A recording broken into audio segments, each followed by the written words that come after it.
तप्त मानस शांत हाँ, जिनके गुणों के गान में वे वर्धमान महान जिन चले। आज उत्तम ब्रह्मचर्य की चर्चा करनी है।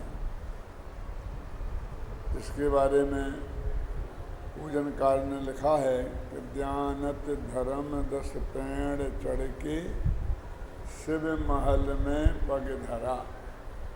जानत कवि कहते हैं कि 10 धर्मों की जीना सीढ़ियाँ चढ़कर अब अंतिम पैर मोक्ष रूपी महल में पड़ेगा। 10वीं सीढ़ी थी ब्रह्मचर्य की, और इसके बाद कोई सीढ़ी नहीं है, सीधे मुक्ति के महल में आपका पैर पड़ने वाला है।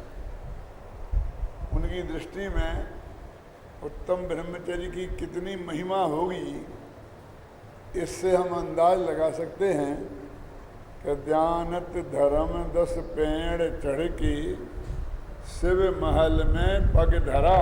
ये तो कहते मैंने मुक्ति के महल में पैर रख दिया, अभी वे मोक्ष में गए नहीं हैं। लेकिन गुरुदेव कहा करते थे कि ना उग्र पुरुषार्थ की बात होती है तो वो कहते हैं मानो मैंने मुक्ति के महल में पैर रख दिया है। तो ये उत्तम ब्रह्मचर्य के बारे में अपन को चर्चा करना है। ये मैंने अंतिम पंक्ति सुनाई थी, पहली पंक्ति पर विचार करते हैं। शील बार नव राख ब्रह्म भाव अंतर लखो। कहते अपने शील की रक्षा 9 बाड़ें लगाकर करनी चाहिए, और अंतर में अपने शुद्धात्मा को देखना चाहिए। ब्रह्म भाव अंतर लखो, माने अपने अंतर में आत्मा को देखना, ये निश्चय ब्रह्मचर्य है। और अपनी शील की रक्षा 9 बाड़ें लगाकर करना, ये व्यवहार ब्रह्मचर्य की बात है। नीचे की पंक्ति में लिखा है कर दोनों अभिलाष। हमें दोनों की अभिलाषा करनी चाहिए। ऐसा नहीं कि हम निश्चय की बात माने और व्यवहार को उड़ा दें, ऐसा भी नहीं कि व्यवहार में ही उलझ के रह जाएं और निश्चय की बात सोचें ही नहीं।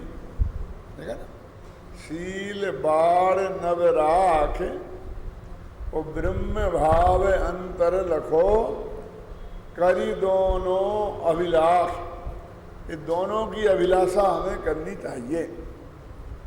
नर भव लाहो लीजिए, ये मनुष्य भव प्राप्त करने का एकमात्र लाभ ये है, और इस लाभ को हमें अवश्य लेना चाहिए।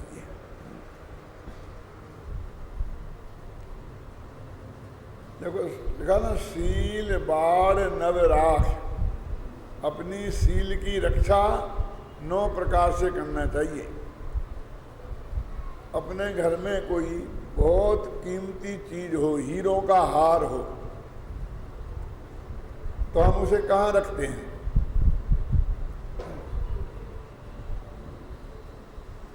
शहर के बीच में मकान हो, शहर के बाहर कोई अपन ने बंगला बसाया हो होली दिवाली पे जाने के लिए, तो उसमें जाके नहीं रखते हैं।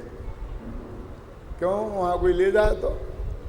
शहर के बीच में मकान, मकान के बीच में बीच वाला कमरा, और बीच वाले कमरे में तिजोरी, और तिजोरी के बीच के खन में कहाँ एक मजबूत पेटी के अंदर, और पेटी में पेटी कुछ डिब्बी, उसके अंदर जाके सुरक्षित रखते हैं ना। 9 बाड़ें लगाते हैं, कितना इंतजाम करते हैं, और उसके बाद में भी उसका बीमा कराते हैं। क्या ये सारे बेड़े पार हो जाएं तो बीमा कराते हैं। उसके प्रति हमारी कितनी सुरक्षा होती है। कहते हैं हमारा जो शील है, सच्चरित्रता है, वो 9 बाड़ें लगाकर करना चाहिए। मन वचन काय कृत कार्य तन मोदना, और 3 की 3 में गुणा करो तो 9 हो जाती हैं। और भी बाहर की 9 वाणों की चर्चा कई तरीके से शास्त्रों में बताई है। तो इतनी बात अपन समझ लेना कि उसे बहुत संभाल के रखने वाली की बात है। इस संदर्भ में मैं सबसे पहली बात ये कहना चाहता हूँ कि बनारसी दास जी ने 11 प्रतिमाएं लिखी ना, समय सार के अंत में है अधिकार में, तो उसमें लिखा है कि जिन प्रतिमा जिन सार की कही जिना गम माही, और रंच मात्र दूषण लगे तो वह जिन प्रतिमा नाई। बहुत गंभीर बात है। हमारे मंदिर में जो जिनेंद्र भगवान की मूर्ति विराजमान है, पहला अर्थ तो इसका ऐसा है कि उसमें और जिनेंद्र भगवान में हमें कोई अंतर नहीं समझना चाहिए। हम उसे समोशरण बोलते हैं। जो मंदिर में वेदी होती है ना, उसे समोशरण बोलते हैं। तो उस वेदी में वो विराजमान है तो मानो साक्षात अरहंत विराजमान हैं। वो है ना, साक्षात श्री अरहंत के दर्शन कियो परसन कियो। आता कि नहीं आता? अपन भगवान को बोलते हैं तो अभिषेक पाठ उसमें। क्यों? ये कोई अतिशयोक्ति नहीं है, क्योंकि अपन समूह शरण में जाते तो वहाँ भी अपन को पुद्गल का शरीर ही अनंत भगवान का दिखने वाला था। वहाँ उनकी आत्मा के दर्शन हमें नहीं होते। काय के होते? पौद्गलिक शरीर के। और ये भी भाई पौद्गलिक शरीर पौद्गल का की बनी हुई है, तो क्या फर्क है? क्या आत्मा के दर्शन क्यों नहीं होते? कि तुम्हारी इस चमड़े की आंखों से आत्मा के दर्शन नहीं होते। ये डिफेक्ट तो हमारी आंखों में है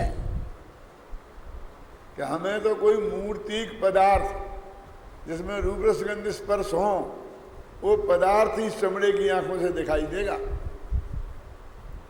तो समोषण में भी जाएंगे तो वही दिखेगी, और यहां भी वही है।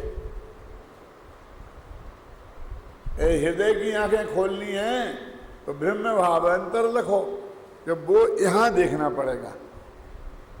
जब तक अपन को केवल ज्ञान नहीं हो गया तब तक भगवान के माने किसी दूसरे की आत्मा के दर्शन हमें नहीं हो सकते। ये बहुत मार्मिक बात है अजित भाई। तो केवल ज्ञान के पहले नहीं दिखेंगे। मति शुद्ध ज्ञान में ऐसी ताकत नहीं है कि वो अमूर्तिक पदार्थ को देख सके। और असंख्य प्रदेश आप देख लो, वो अनंत गुण देख लो, अपनी आंख से संभव नहीं है। क्या अवधि ज्ञान मन पर ज्ञान हो जाएगा तो उनकी तो और बुरी दशा है। वे तो अकेले रूपी पदार्थ को जानते हैं, लेकिन ना रूपिस्व बधे और तदनंत भागे मना परयस है। ये तो कम से कम 6 द्रव्यों को जानते हैं मति श्रुत ज्ञान, भले ही एकदम साक्षात ना देख पाए, लेकिन अनुमान से आगम से तो जानते हैं ना, किसी भी विधि से। भैया अनुमान और आगम से जानना भी जानना ही है, वो नहीं जानने का भेद नहीं है, वो जानने का भेद है। इसलिए तुम इस भगवान की मूर्ति में ये नहीं समझोगे तो पत्थर की है, इसमें एक भगवान कहाँ है, ऐसी नहीं। प्रतिष्ठा हो गई तो उनको तुम भगवान साक्षात मान के दर्शन करोगे तो तुम्हें वही लाभ मिलेगा जो अनंत भगवान के समोषण में जाने से मिलता था। पहला अर्थ तो ये है जिन प्रतिमा जिन सार की। अब दूसरा जो गंभीर अर्थ है जो आज के संदर्भ में समझना बहुत जरूरी है कि उनके साथ तुम वैसा ही व्यवहार करो कि जैसा मानो तुम समोषण में गए तो वहां जाकर के एक दिन मैंने थोड़ा कहा था तो उनके गले में माला डाल सकते थे आप, उनके चरणों में चंदन लगा सकते थे, उनके फूल रख सकते थे, माताएं बहनें जाकर उसको स्पर्श कर सकती थी। वे पुरुष की मूर्ति है, है ना। और अपने 18,000 प्रकार के जो शील के भेद बताए हैं ना, उसमें काष्ठ की, पाषाण की, चित्र की, ये सब आप कल्पना करो कि यहाँ एक अर्धनग्न लेडीज का चित्र लगा हो और कोई पुरुष उस चित्र को, चित्र के शरीर पर ऐसा हाथ फेर रहा हो, ऐसे अंगों पर हाथ से छू रहा हो, संगमरमर की लेडीज की प्रतिमा हो और उसके अंगों को हाथ से छू रहा हो, आपको कैसा लगेगा? क्या समझ में आएगा? बोलो, है ना। तो ऐसे ही हमारे जो नग्न दिगंबर मुनिराज हैं, उनसे 7 हाल दूर रहने की आज्ञा है। तो ये तो भगवान उनसे भी बड़े हैं ना। वास्तव में अपने यहाँ अभिषेक नहीं, अपने यहाँ तो प्रक्षाल होता है। जो क्योंकि वो तो जब मुनि हुए थे तभी उनने नहाने का त्याग कर दिया था। तो अब अरहंत भगवान नहाते हैं क्या? ये तो प्रतिमा की, मूर्ति की सफाई की व्यवस्था है, इसलिए अपने यहाँ पहले प्रक्षाल बोलते थे। ख्याल में आई ना। पूज्य गुरुदेव श्री जब बीमार होते थे और इन्हें कोई इंजेक्शन लगाने की जरूरत पड़े तो कोई महिला नर्स उन्हें इस इंजेक्शन नहीं लगा सकती थी, मालूम आपको। रात्रि की चर्चा में कोई महिला का प्रवेश निषेध था वहां। मेरे कहने का आप ये मत समझोगे ये पत्थर की मूर्ति है, वो साक्षात अरहंत विराजे हैं और वे वहां विराजे जैसा होते, उनके साथ आप जैसा व्यवहार करते वैसा ही व्यवहार ये करना चाहिए। हमने अपने घर में पिताजी का चित्र लगा रखा है, तो उसके साथ हमें वैसा ही व्यवहार करना चाहिए ना। कैसा व्यवहार? कि जैसा व्यवहार हमारे पिताजी थे और उनके साथ हम करते थे। जरा ये कल्पना करो, पिताजी तो धोती कुर्ता पहनते थे, टोपी लगाते थे, और हम कहें तो बहुत पुराने जमाने का है, हमारे बहुत इष्ट मित्र हैं, आते हैं सूटेड बूटेड, बहुत बढ़िया अंग्रेज दोस्त हैं, विदेशी भी आते हैं, तो ये मूछ वाले, धोती कुर्ता वाले, टोपी वाले अच्छे नहीं लगते हैं। तो वो चेहरा तो रखो पिताजी का और बढ़िया उन्हें सूटेड बूटेड कर दो, टाई लगा दो। क्यों?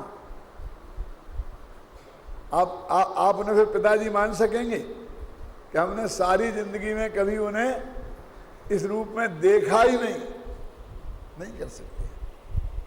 क्यों? वो जैसे थे वैसे ही, जैसे वो समोसन में विराजमान थे वो वैसे ही होना चाहिए। ख्याल में है ना। जिन प्रतिमा जिन सार की कही जिनागम माही, वो लिखा रंच मात्र दूषण लगे तो वह जिन प्रतिमा नाही। अकलंग देव की कहानी तो आपने सुनी होगी ना,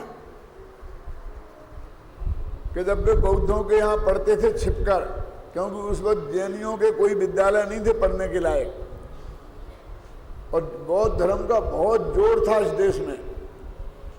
उनने जैन दर्शन तो गहराई से पढ़ लिया था, लेकिन बौद्ध दर्शन से, बौद्ध से टक्कर लेने के लिए बौद्ध दर्शन भी वो पढ़ना चाहते थे, क्योंकि जब तक उसको नहीं जानेंगे तो उसका खंडन कैसे करेंगे। तो वे वहाँ पढ़ने गए थे, और जब पकड़े गए, लंबी कहानी नहीं सुनाऊंगा, तो उनको ये कहा गया कि यदि तुम जैन नहीं हो तो जैन मूर्ति, नग्न दिगंबर मूर्ति रख के कहा इसके ऊपर से उलांग। तो उनने अपने कोई जो रूमाल होगा उसमें से एक धागा निकाला और उस मूर्ति पे डाल दिया, और ऐसा मानकर कि हमारी मूर्ति तो धागा भी मात्र परिग्रह नहीं होता, ये जैन मूर्ति रही नहीं, और वे लांग गए थे। आप समझ, रंच मात्र दूषण लगे, है ना। उनके श्रृंगार होता है,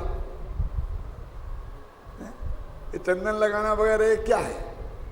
ये सब श्रृंगार है।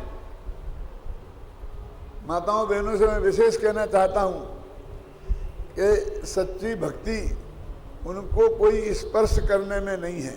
बहुत से लोग कहते हैं माँ अपने बेटे को कहती तीर्थंकर की माँ अब वो तीर्थंकर की मूर्ति बालक की मूर्ति नहीं है और तुम उनकी मां बन के गई हो। वो अरहंत अवस्था की मूर्ति अपन ने मंदिर में विराजमान की, वो पंच कल्याणक प्रतिष्ठा होकर के विराजमान हुई है, इसलिए वो बालक से उपमा हम नहीं दे सकते। ख्याल में है ना, अरहंत अवस्था के साथ। और ऐसा थोड़ी कि हम जाके छुएंगे तो ज्यादा पुण्य लगेगा और दूर से हम भक्ति करेंगे तो कम पुण्य लगेगा, ऐसा कोई है नहीं। सब पुरुषों को क्यों व्यवस्था तो चाहिए ना, तो विपरीत जेंडर, विपरीत सेक्स का व्यक्ति नहीं छू सकता है। यदि कोई महिला की चित्र होता तो महिलाएं छूती, पुरुष नहीं छूता। अब अपने दिगंबर समाज में नहीं है, मूलामनाय में, कुंदकी में महिलाओं का नहीं होता है, इसलिए ये प्रसंग है। ऐसा नहीं कोई उन्हें कोई खास उपलब्धि हो गई पुरुषों की, हम कोई भक्ति में पीछे रह गए, ऐसा नहीं है ना। इसलिए जिन प्रतिमा जिन सारखी कही जिनागम माही, और रंच मात्र दूषण लगे तो वह जिन प्रतिमा नाही। हमारी सील की वो जो 9 बाड़े हैं, सील बाड़ नव राख, वो उससे भंग होती हैं, है ना। अब जरा हम ब्रह्मचर्य के संदर्भ में विचार करें। निश्चय ब्रह्मचर्य माने अपने आत्मा की रमणता। ब्रह्म माने आत्मा, ब्रह्मणि चर्या उसका नाम है ब्रह्मचर्य। आत्मा में लीन होना उसका नाम है ब्रह्मचर्य। अब आत्मा को जाने बिना, पहचाने बिना तो लीन हो नहीं सकते। तो लीन होंगे तो उसके पहले जानना पहचानना जरूरी है। इसलिए हमारे यहाँ कहा कि सम्यक दर्शन और सम्यक ज्ञान पूर्वक सम्यक चारित्र होता है। अपने छठाला में आता है, सम्यक ज्ञानी हो बहुरी दृढ़ चारित्र लीजे, लिखा क्या नहीं लिखा। मोक्ष महल की प्रथम सीढ़ी या बिन ज्ञान चरित्रा सम्यकता न लहें। सम्यक दर्शन मोक्ष महल की पहली सीढ़ी है, इसके बिना ज्ञान सम्यक ज्ञान नहीं होता और चारित्र सम्यक चारित्र नहीं होता। तो आत्मज्ञान पूर्वक, आत्मा में अपनापन मानने की पूर्वक, आत्मा के दर्शन पूर्वक आत्मा में लीन होना, ये निश्चय ब्रह्मचर्य है। इसको पूजा में कहा है कि ब्रह्म भाव अंतर लखो। लखो माने होता है देखना, देखना जानना। और रमना क्या है? पहली दफे किसी चीज को जाना उसे बोलते हैं जानना, और लगातार उसी को जानते रहने को बोलते हैं क्या? ध्यान, चारित्र, रमना। क्या? तो जानो और जानते रहो, ये दोनों चीजें होंगी तो वो वास्तविक ब्रह्मचर्य है।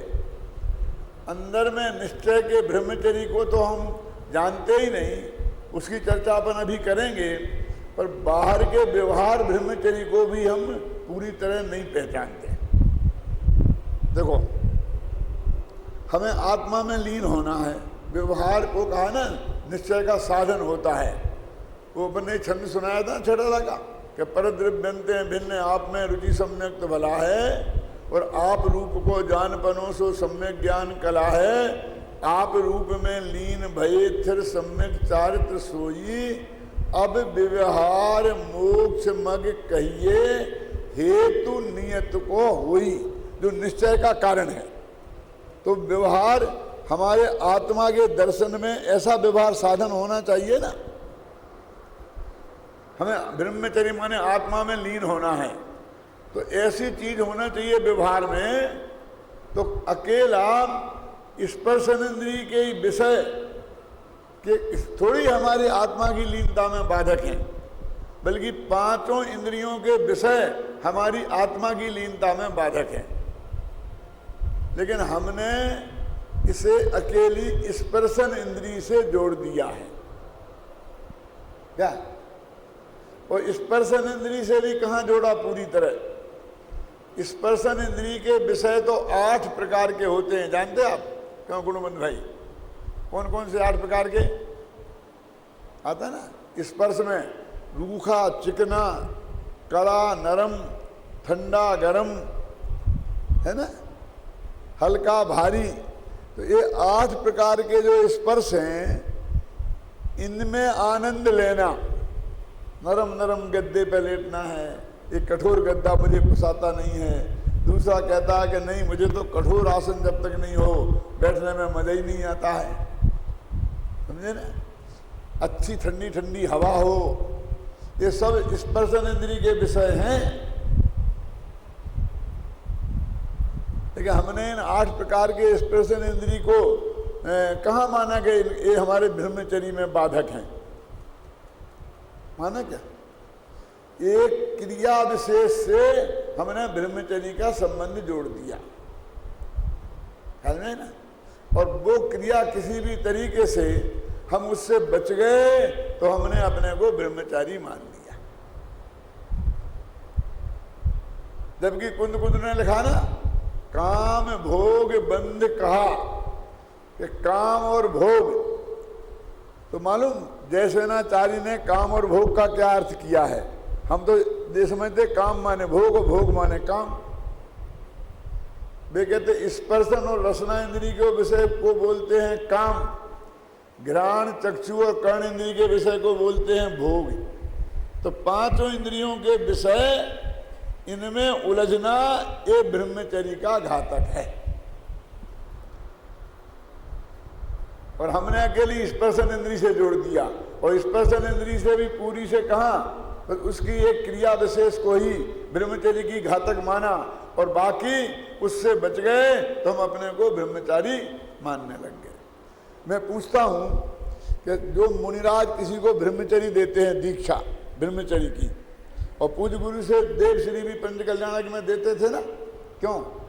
और 60 बहनें ब्रह्मचारिणी सोनगढ़ में रहती थी, उनने ब्रह्मचर्य व्रत लिया था, बहुत से लोगों ने भी लिए थे। तो उन्हें देते वक्त क्या कहते थे गोसलिया डॉक्टर साहब? आपको मालूम, गुरुदेव के जमाने में आप नहीं, रुचि नहीं थी आपको?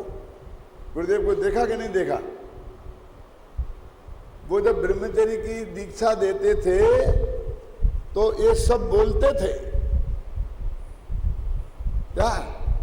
उससे कहते थे कि तुम सादा वस्त्र पहनोगे, सादा खाओगे पियोगे, गरिष्ठ खाना नहीं खाओगे, क्यों? महिलाओं के समागम में नहीं रहोगे। ये सब चीज 5 इंद्रियों के विषय छुड़ाए जाते हैं। मेरे कहने का मतलब एक इंद्रिय के विषय को नहीं, 5 इंद्रियों के विषय ब्रह्मचर्य के घातक हैं।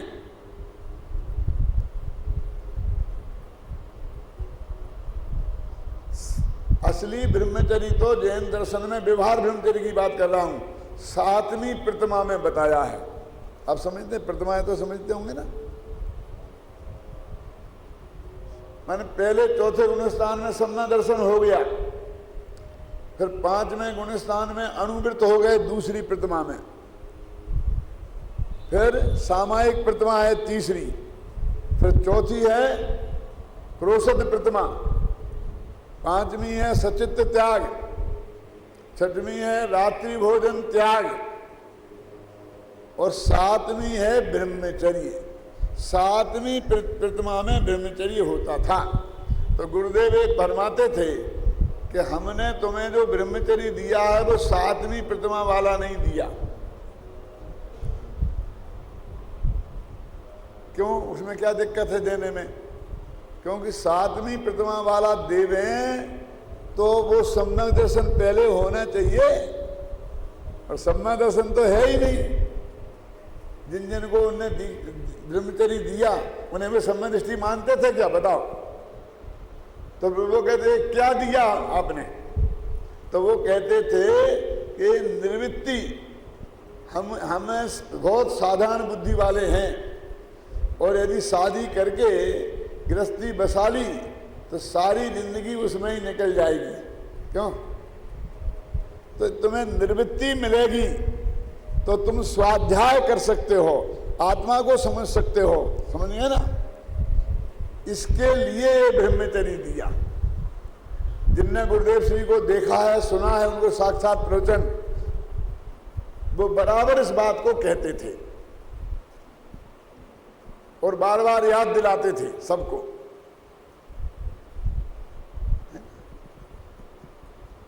लेकिन आज हमारी क्या स्थिति है?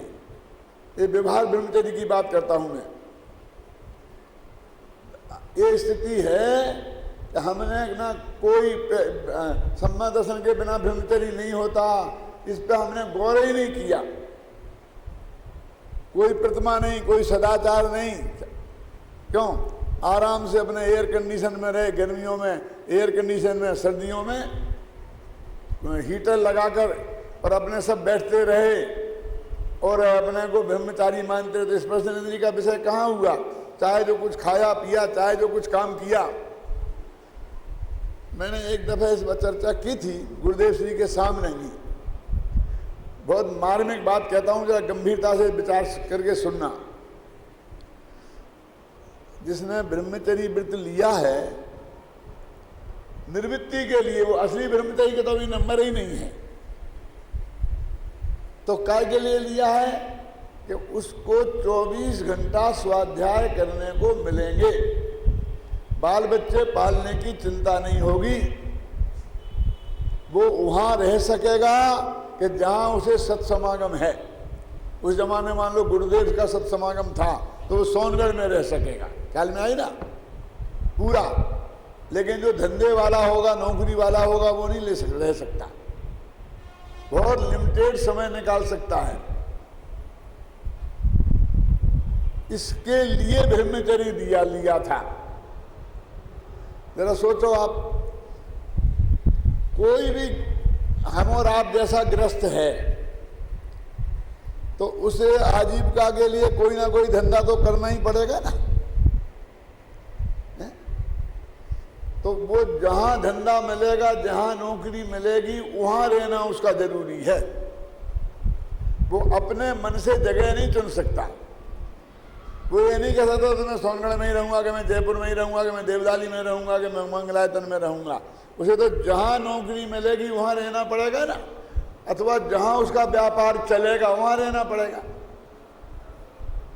वो अपना रहने की जगह अपनी रुचि के हिसाब से नहीं चुन सकता, एक पॉइंट। और वो कोई काम यदि चुनता है तो काम भी वो अपने रुचि के हिसाब से नहीं चुन सकता। नौकरी जिस मुनीमी की मिलेगी तो मुनीमी करनी पड़ेगी, क्लर्की की मिलेगी तो क्लर्की करनी पड़ेगी, डॉक्टर बन जाएगा तो डॉक्टरी करनी पड़ेगी। क्यों? करना पड़ेगा क्या नहीं करना पड़ेगा? बोलिए। तो वो ना तो अपना काम चुन सकता है और ना अपना स्थान चुन सकता है। लेकिन जिसने ब्रह्मचर्य व्रत ले लिया वो आजीविका के लिए तो उसे काम करना ही नहीं है, करते ही नहीं है कोई ब्रह्मचारी। अब ना तो उसे कोई काम जो चुने वो ऐसा ही चुने जिससे उसके ज्ञान की वृद्धि हो, पढ़ने का, पढ़ाने का, तत्व ज्ञान पढ़ने का। क्यों? चुनना चाहिए ना। और ऐसी जगह चुनना चाहिए कि जहां उसे धर्म लाभ प्राप्त हो, उससे अधिक योग्य विद्वान मौजूद हो, गुरुदेव जैसे मौजूद हो तो बहुत ही बढ़िया बात है कि जिनके प्रवचनों का, कक्षाओं का वो लाभ ले सके। और यदि वो बहुत अच्छा विद्वान हो गया है तो फिर कम से कम दूसरों को लाभ दे सके। वो लाभ देने में भी हमारा ज्ञान का परिमार्जन होता कि नहीं होता? हमें वो काम चुनना चाहिए, हम उसमें आजाद नहीं हैं। हमने स्वयं ये सोचा है, हम गवर्नमेंट सर्विस में थे, अजित भाई आपको मालूम। और उस वक्त जब 30 वर्ष की उम्र में हमारे सामने ये प्रस्ताव आया टोडरमल स्मारक भवन का, तो हमने कहा कि गवर्नमेंट की नौकरी छोड़ के हम तो ये काम करेंगे। तो सब लोग हमारे परिवार के रिश्तेदार, ससुराल वाले बहुत बहुत नाराज हुए कि आप क्या बेवकूफ़ी कर रहे हो। जिस नौकरी के लिए सारी दुनिया तरसती है उसे छोड़ के क्यों? और तुम कहाँ जा रहे हो? लेकिन हमने कहा कि ये हम शकुंतला की कमर कब तक नापते रहे? वहाँ तो हमें शाकुंतल पढ़ाना पड़ता था, अभिज्ञान शाकुंतल। तो कमर शकुंतला की कमर कितनी लंबी थी, कितनी चौड़ी थी, कितनी मुड़ी थी, और क्या है उसमें? सब श्रृंगार रस के काव्य थे। क्यों? सूर और तुलसी को कब तक पढ़ाते रहे? हमने अमरचंद को पढ़ा है, हमने कुंद कुंद को पढ़ा है। हम यदि पढ़ेंगे तो उसे और पढ़ाएंगे तो उसे, और उसी दिन ये संकल्प कर लिया, प्रतिज्ञा, कि अब आज से यदि हम किसी को पढ़ाएंगे तो हम सिर्फ दिगंबर जैन शास्त्र पढ़ाएंगे। आपको जानकर आश्चर्य होगा कि श्वेतांबर सैकड़ों मुनि आए हमारे जयपुर में और हमको बार बार बुलाने के लिए आए कि हमारे महाराज को पढ़ा दो, क्योंकि वो बहुत पंडित दिगंबरों से उनके महाराज पढ़े हैं। तो हमने कहा कि दो बातें हैं, एक तो दिगंबर शास्त्र पढ़ना हो तो बात करो, और दूसरी है कि हम पढ़ाने कहीं जाएंगे नहीं, हमारे स्मारक में आओ कि नहीं, आपको लेने गाड़ी आ जाए कि नहीं, और हम आपके से कुछ लेंगे नहीं। हमने नहीं पढ़ाया, हमने प्रतिज्ञा की। हम अपना सारा जीवन, हमने यदि संस्कृत प्राकृत पढ़ी है तो हम अपने जो मूल आत्मकल्याण के शास्त्र हैं उनमें अपनी बुद्धि नहीं लगाएं। हम इसमें क्यों लगाएं? हम तो ग्रस्त थे। यदि हमारे पास ऐसी नहीं होता तो हमको तो कहीं ना नौकरी तो करनी ही पड़ती ना, काम तो करना ही पड़ता ना आजीविका के लिए। हम कहाँ स्थान चुन सकते थे और कहाँ वो महाभाग्य से ऐसा अवसर आया तो हमने उसे चुनना पसंद किया। ब्रह्मचारी तो बिल्कुल आजाद है। क्यों? यदि उनने सचमुच जिस दिन कुंद कुंदाचार्य ने लिखा कि जिस दिन मुनियों के लिए लिखा कि जिस दिन तुझे ऐसा विकल्प आए, तेरे परिणाम भ्रष्ट हो, दीक्षा लेने का पश्चाताप हो और शिथिलता आए, तो उस दिन तू ये विचार करना, जिस दिन जो तूने दीक्षा ली थी उस दिन के विचारों को याद करना कि तूने ये नग्न दिगंबर भूमि दशा क्यों ली थी। वे आचार्य थे, नग्न दिगंबर मुनिराज थे, इसलिए वे मुनियों से कही। मैं अपने ब्रह्मचारी मित्रों से कहना चाहता हूं कि जब जब तुमको वहां उलझने का विकल्प आए, तब तब तुम उस दिन के परिणाम याद करना कि सब लोग तुम्हें मनाते थे कि नहीं तुम ये व्रत मत लो, घर में ही रहो, तो तुमने क्या कह करके लिया था, क्या सोच के ब्रह्मचर्य व्रत लिया था? बोलो क्यों? कि मैं सारा जीवन आत्मकल्याण के लिए समर्पित करना चाहता हूं। खासकर पूज्य गुरुदेव श्री से जिन्होंने ब्रह्मचर्य व्रत लिया है, उन सब ने तो ये संकल्प के साथ ही लिया था और घर वालों को यही बात समझाई थी। क्यों? तो उनकी ये ड्यूटी नहीं है कि वो ऐसा स्थान चुने कि जहां उन्हें धर्म लाभ हो अथवा वे किसी दूसरे को धर्म लाभ दे सकें। बहुत प्रतिभाशाली हैं तो वो दे दें, और यदि नहीं है तो जहां लाभ मिले वहां रहें। स्थान भी वैसे ही चुनना चाहिए ना। और उनको काम भी, यदि काम तो उन्हें जरूरत ही नहीं है। खेमचंद भाई, राम जी भाई, कैसे कैसे लोग रहे थे ना, तो काम छोड़ के तो वहां गए थे। और फिर काम करना ही है तो पढ़ने पढ़ाने लिखने लिखाने का करें। खेमचंद भाई साथ छपाने का काम करते थे कि नहीं करते थे? तो वो उनके ज्ञान की वृद्धि हो और उनका ज्ञान का लाभ भी दूसरों को मिले, करना चाहिए कि नहीं? लेकिन हमने स्थान भी ऐसा चुना कि जिसके लिए श्रीमद कहते थे ये तो माया नगरी है। क्यों? दिल्ली, बंबई, कलकत्ता, इनसे क्या लेना देना उनको? वे अमेरिका में क्यों चुना है? मैं आपकी अमेरिका की सही घटना सुनाऊं आपको। अमेरिका वालों ने मेरे से कहा कि पंडित जी एक अच्छा विद्वान हमें भेज दो। सच्ची घटना बता रहा हूं मैं। मैंने कहा ठीक है भेज देंगे। ये बताओ कि जिस तरह आप रहते हो अमेरिका में, जिस सुख सुविधा के साथ, उसे आप वैसा रख सकोगे? उसे इतना वेतन दे सकोगे, कितना जो आपको मिलता है, हैं? तो बगलें झांकने लगे। बोले ऐसा करो, एक ब्रह्मचारी भेज दो। सच्ची घटना है, सच्ची घटना। एक ब्रह्मचारी भेज दो। तो मैंने उनसे कहा वो ब्रह्मचारी यहाँ क्यों आएगा? क्यों? क्योंकि वो आत्म कल्याण के लिए ब्रह्मचारी बना है, तो उसे जहाँ धर्म लाभ मिलेगा वहाँ रहेगा। सबसे पहली बात तो ये है। और यदि वो इसके काबिल हो गया है कि धर्म लाभ दे सकता है, तो हिंदुस्तान में एक गांव में जाएगा तो उसे हजार हजार श्रोता मिलेंगे, पढ़ने के लिए अच्छे से अच्छे विद्यार्थी मिलेंगे। क्यों? पढ़ाने के लिए। यहाँ तुम्हारे कौन सुनेगा? क्या मिलेगा? संडे सैटरडे का व्याख्यान करा लोगे। यहाँ क्यों आएगा? और मैंने कहा आ भी गया अमेरिका घूमने के लोभ में, तो वो कितने दिन तक ब्रह्मचारी रह पाएगा? क्यों कि सुशील मुनि के जितने शिष्य आए उनमें से 2-4 तो आपने देखा ना कि वहाँ शादी कर ली और पेट्रोल पंप पे पेट्रोल बेचने लग गए, गाड़ियाँ साफ करने का धंधा करने लग गए। ये अशोक मुनि ऐसे ऐसे के नाम थे, मैं जानता हूँ जिनके नाम आप भी जानते हैं। क्या दिन रहेगा वो इन दिगंबराओं के बीच में? वहाँ का जो वातावरण है उसके लायक है क्या? क्यों जाएगा?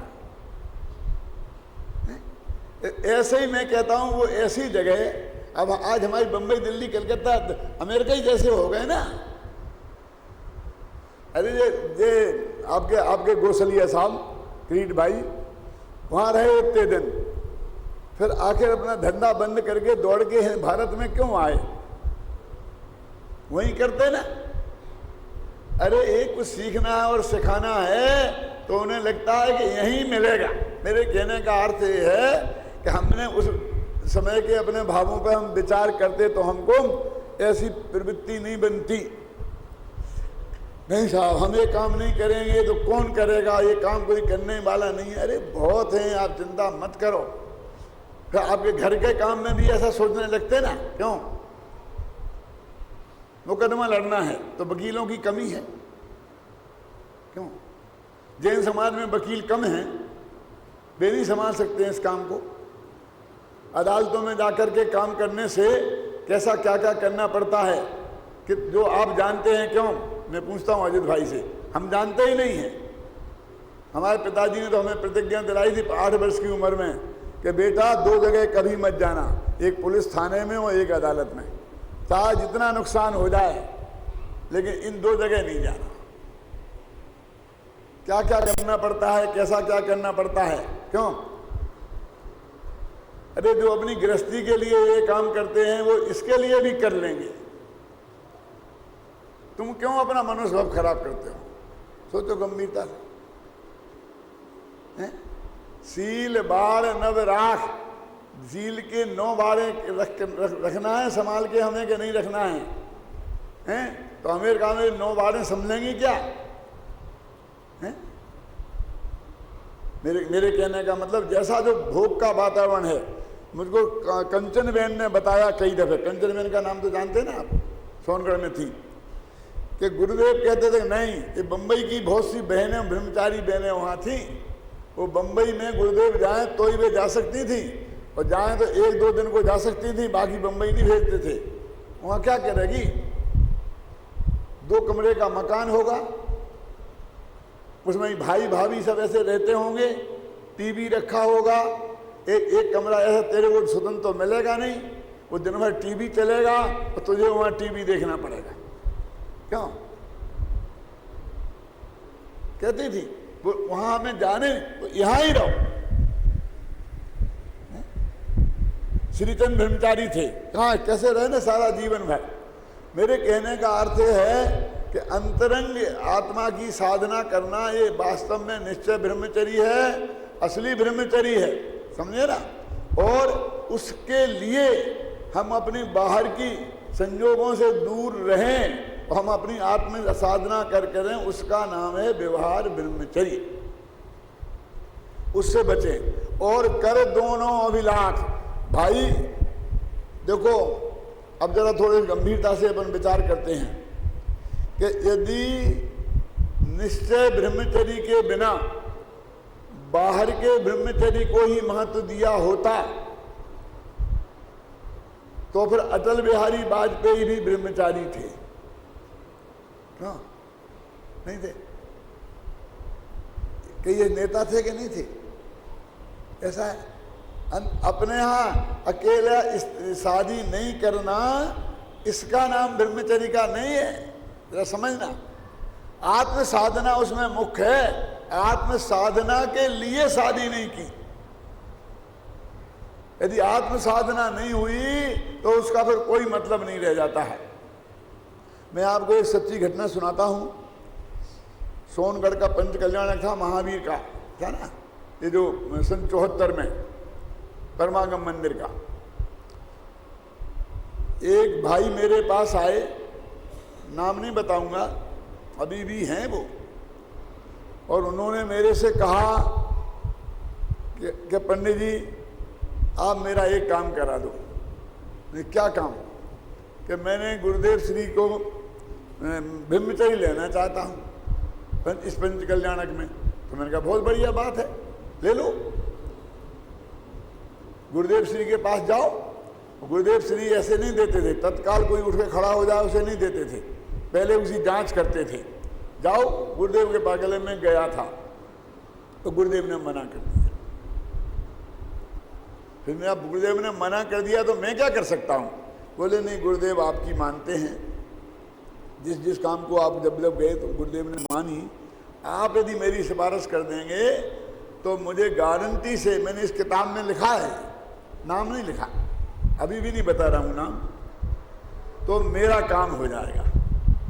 मैंने उन्हें बहुत समझाया कि अभी गुरुदेव ने मना कर दिया है और फिर मैं जाऊं तो गारंटी से वो मुझे मानेंगे नहीं, और मैं वही बात कहता हूं इसका मुझे पक्का भरोसा है कि गुरुदेव श्री मान लेंगे, तब मेरी बात चलती है। ऐसा नहीं है जिसको मना ही कर दिया हो मैं उसी काम को जाऊंगा तो गारंटी से ना होने वाली है, मैं नहीं कहूँगा।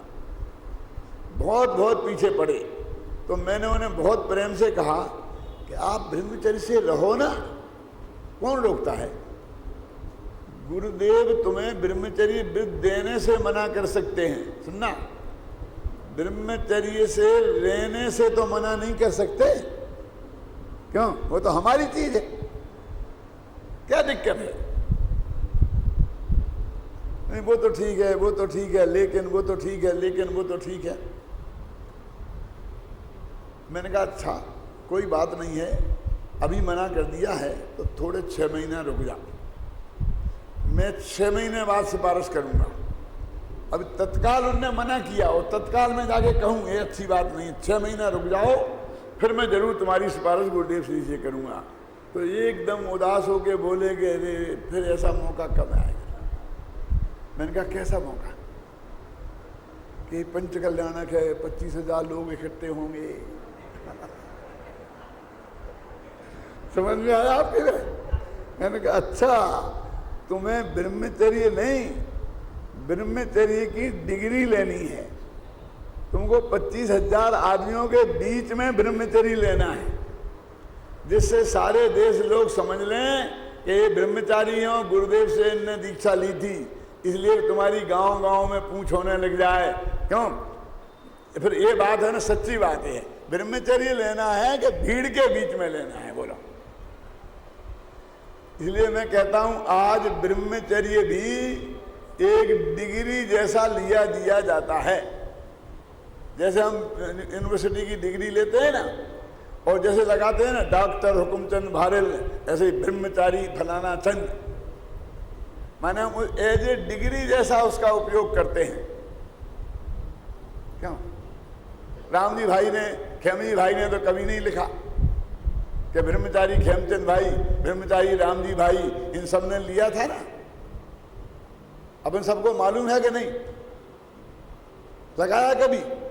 लेकिन हम अब उस ब्रह्मचारी शब्द का एज ए डिग्री जैसा उपयोग करने लग गए हैं। और इसमें भी जब लेते हैं तो बैंड बाजे बुलाते हैं, देते हैं अब इस भले आदमी को पत्नी का साथ चाहने के लिए भी बैंड बाजे चाहिए और साथ छोड़ने के लिए भी बैंड बाजे चाहिए। दोनों क्रियाएं एक सी कैसे हो सकती हैं? क्यों? एक राग की क्रिया है और दूसरी वैरागी की क्रिया है। क्यों? ब्रह्मचर्य लेते वक्त भी जैसी दुल्हन का श्रृंगार करते हैं ऐसा श्रृंगार करके हाथी पे जुलूस निकालना, अरे जिसको ब्रह्मचर्य लेने का भाव है वो श्रृंगार कैसे करा सकती है? कैसे करा सकता है? बोलिए आप।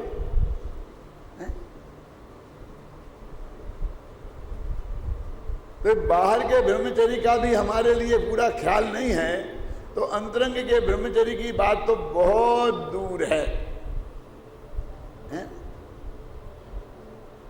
देखो, मैं थोड़ी गंभीर चर्चा करना चाहता हूं, आपका मानस तैयार हो तो, कि ये जो स्पर्शन इंद्रिय के विषय के त्याग को ब्रह्मचर्य क्यों कहा आचार्यों ने, इस पे मैं चर्चा करना चाहता हूं।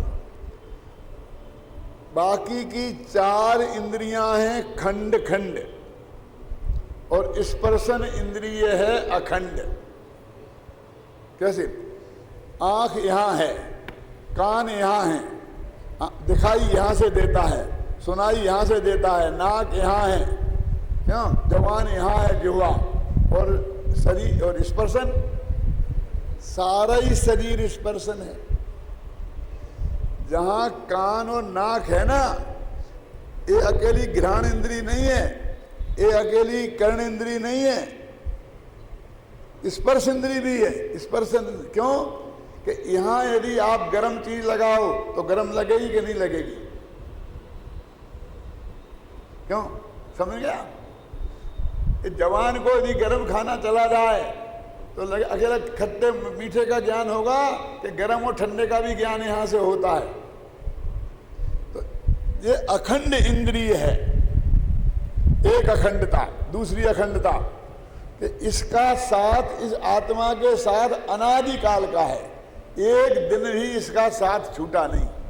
क्योंकि एक इंद्रिय तो ये रह ही रहा है ना संसार में, मोक्ष में जाएगा तब इसका साथ छूटेगा। और आंख कान तो मेहमान हैं, चले जाते हैं फिर आ जाते हैं। क्यों?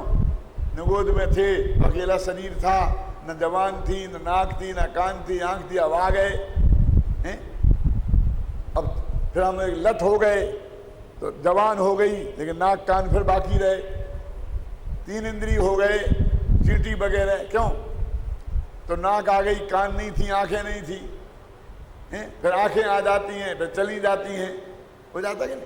ये 4 इंद्रियों का आत्मा के साथ अखंड साथ नहीं है। स्पर्शन इंद्रिय का अखंड साथ है, सर्वांग में भी अखंड है, क्षेत्र से भी अखंड है, काल से भी अखंड है। देखो, पूरे भारत को जीत लो तो राजस्थान जीतने में आ गया कि नहीं आ गया? लेकिन राजस्थान को जीतो तो पूरा भारत जीतने में आएगा? नाक कान को जीतो, इंद्रियों को जीतना है ना, तो पूरा आत्मा जितेंद्रिय नहीं बना। और स्पर्शन को जीतो तो सब जितेंद्रिय हो जाते। यदि हम कर्णेंद्रिय के विषय को ब्रह्मचर्य के त्याग को ब्रह्मचर्य कहते, सुनना, कर्णेंद्रिय के विषय के त्याग को ब्रह्मचर्य कहते तो 4 इंद्रिय जी ब्रह्मचारी हो जाते, क्योंकि उनके कान ही नहीं है तो कान का विषय कहाँ है? तो 4 इंद्रिय जीव को ब्रह्मचारी मानने को तैयार हैं हम? नहीं है। यदि हम आंख के विषय को जीतने को ब्रह्मचर्य कहते तो 3 इंद्रिय जीव ब्रह्मचारी हो जाते। यदि हम नाक के विषय को जीतने को कहते तो 2 इंद्रिय ब्रह्मचारी हो जाते, और रसना के विषय को जीतने को कहते तो 1 इंद्रिय ब्रह्मचारी हो जाती। और आगे बढ़ो तो यदि स्पर्शन इंद्रिय के विषय को जीतने को कहोगे तो स्पर्शन इंद्रिय से रहित जीव ब्रह्मचारी हो जाएंगे। ये दिक्कत नहीं आएगी? नहीं आएगी। क्यों? कौन है स्पर्शन इंद्रिय से रहित? सिद्ध भगवान है, वे तो ब्रह्मचारी हैं। आप समझे? स्पर्शन इंद्रिय के विषय को जीतने को ब्रह्मचर्य क्यों कहा? वास्तव में तो 5 इंद्रिय के विषयों को जीतने का नाम ब्रह्मचर्य है, लेकिन स्पर्शन का कहा क्योंकि उसमें सारी इंद्रियां समाहित हो जाती हैं, इसलिए उन्होंने स्पर्शन इंद्रिय के विषय को जीतने को ब्रह्मचर्य कहा। अब जरा निश्चय और व्यवहार ब्रह्मचर्य की बात कर लो कि अकेले अंतर के ब्रह्मचर्य को किसी को ब्रह्मचारी कहते और बाह्य के ब्रह्मचर्य की जरूरत नहीं होती ब्रह्मचारी कहलाने के लिए, तो फिर 96,000 पत्नियों के पति भरत चक्रवर्ती को ब्रह्मचारी कहना पड़ता, क्योंकि आत्मा की लीनता रूप ब्रह्मचर्य तो उनके था। आत्मा का अनुभव तो उन्होंने किया था कि नहीं किया था, बोलो। तो व्यवहार का भी साथ में है, और अकेले व्यवहार को कहते तो 9वें गृहविक जाने वाले द्विलिंगी मुनि, समझे ना, उनके मन में तक विकल्प नहीं आता है, वे ब्रह्मचारी हो जाते अथवा वे सर्वासिद्धि के अहमेंद्र। क्यों?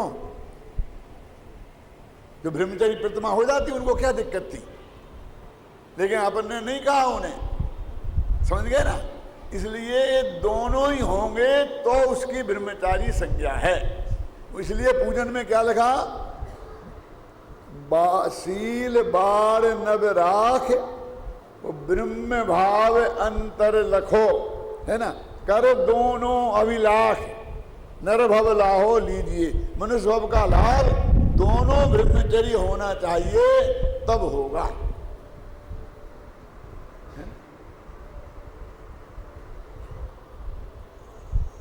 पूजन में एक पंक्ति आती है, उस पर सब लोग बहुत नाक भौं से कोड़ते हैं।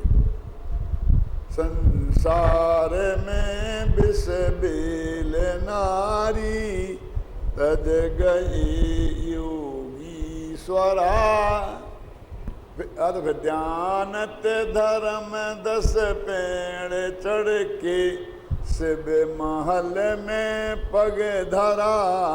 बहुत से लोग कहते हैं कि ये जो कवि थे ना दयानंद राय, ये स्त्रियों के विरोधी थे, स्त्रियों को विष की बेल कह दिया, तो क्या आदमी अमृत के वृक्ष हैं? यदि महिलाएं विष की बेल हैं तो आदमी क्या अमृत के वृक्ष हैं? अरे उस विष की बेल में ही लगे हुए फूल फल तो हैं, तो ये विष फल होंगे क्यों?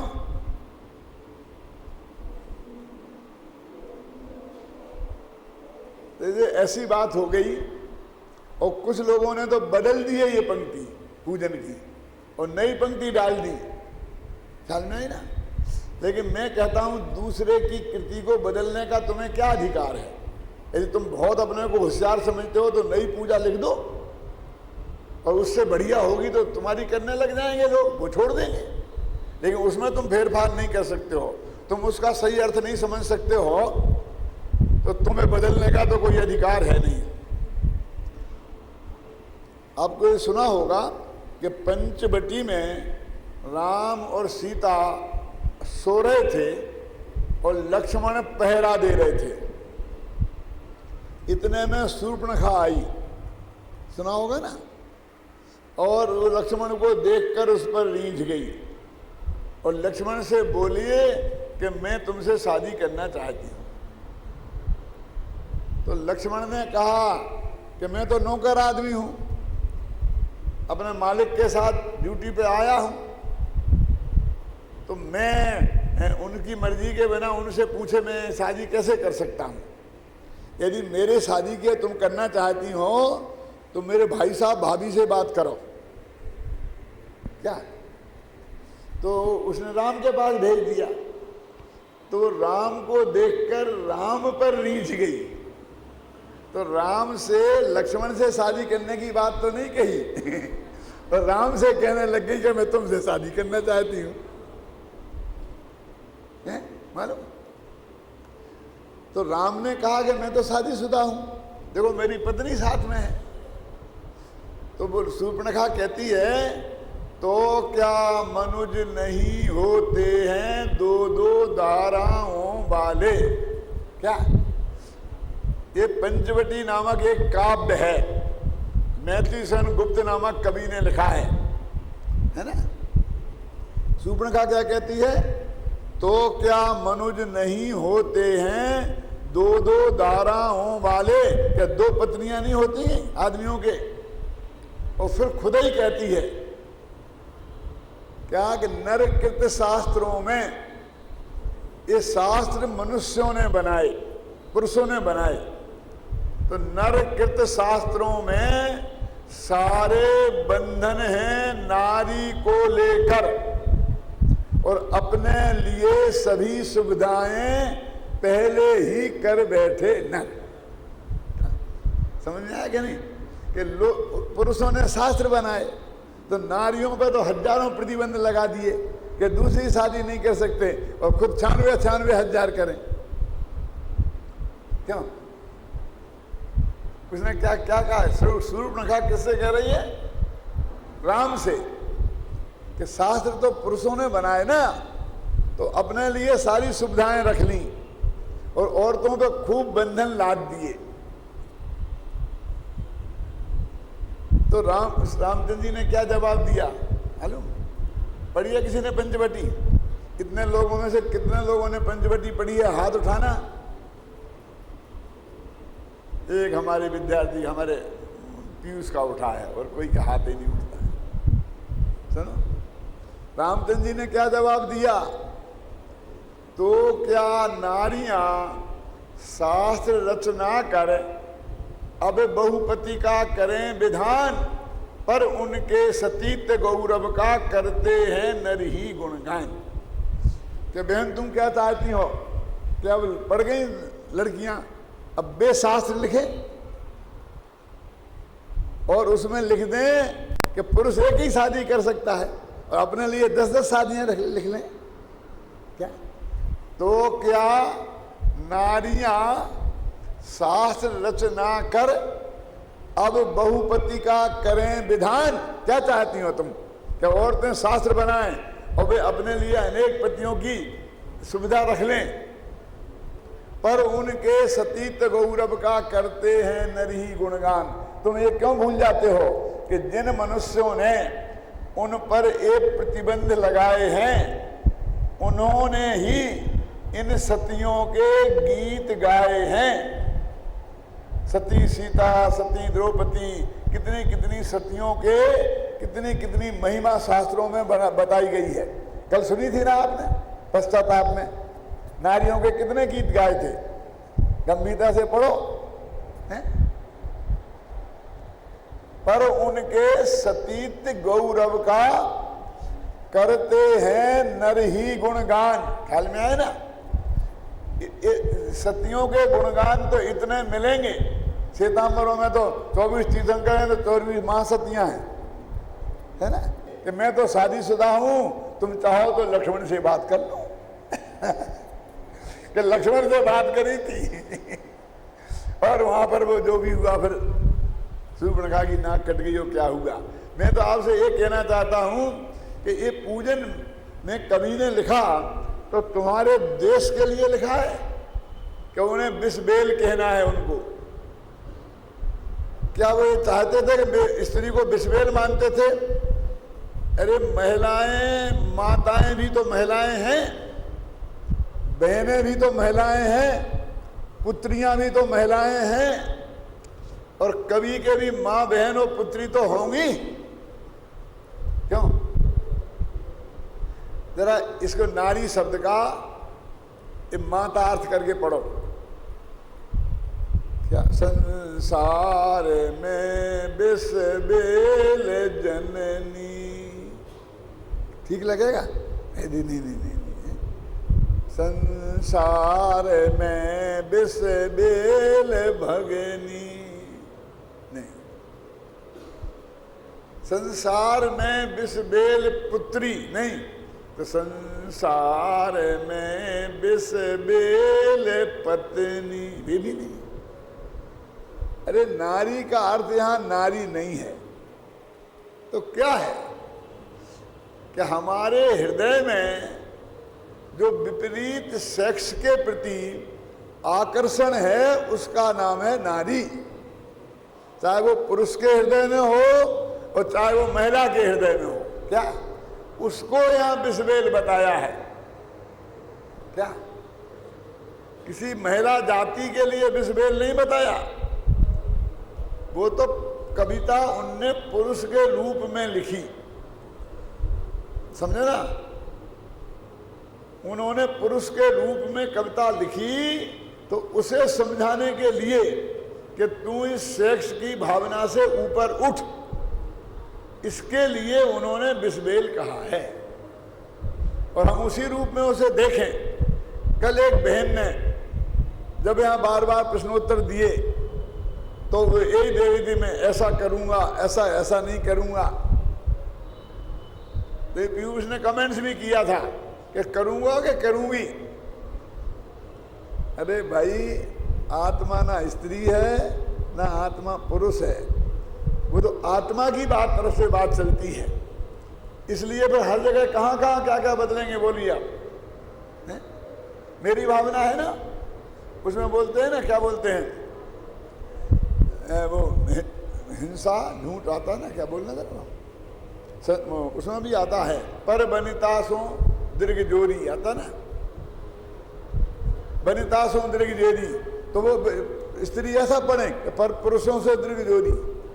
अरे ऐसा हर जगह सुधार करने की जरूरत नहीं है। जब हम भगवान की भक्ति करते हैं तो हम आत्मा हैं और वो परमात्मा है, समझ में आई ना?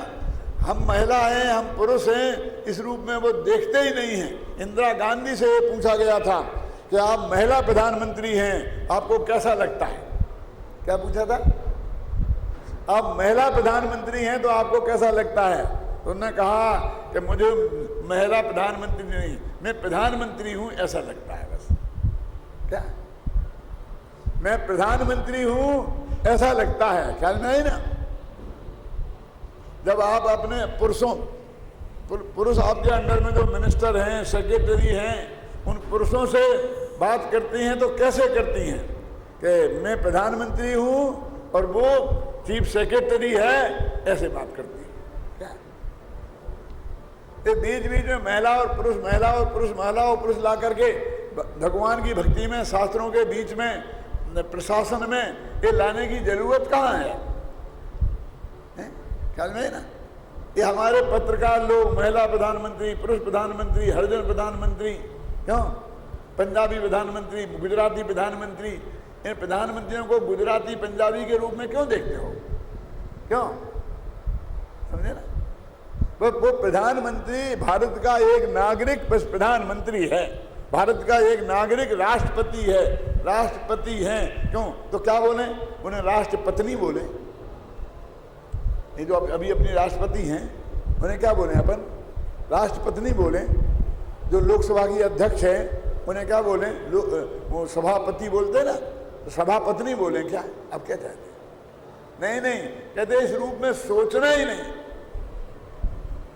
चाहे पुरुष हो चाहे नारी हो, अपने से विपरीत सेक्स से अपने चित्त को हटाना ये व्यवहार ब्रह्मचर्य है, और अपने भगवान आत्मा के दर्शन करना ये निश्चय ब्रह्मचर्य है। और इन दोनों ब्रह्मचर्य को हम धारण करके परम सुखी हों और अगला कदम मोक्ष रूपी महल में पहुंचे। इसलिए पहली सीढ़ी कौन है मोक्ष महल की? मोक्ष महल की प्रथम सीढ़ी सम्यक दर्शन, और अंतिम सीढ़ी कौन है? ब्रह्मचर्य, है ना? शिव महल में पग धरा सभी आत्मा उत्तम ब्रह्मचर्य को धारण करके मुक्ति को प्राप्त करें। इस मंगल भावना के साथ मैं अभी की बात समाप्त करता हूँ।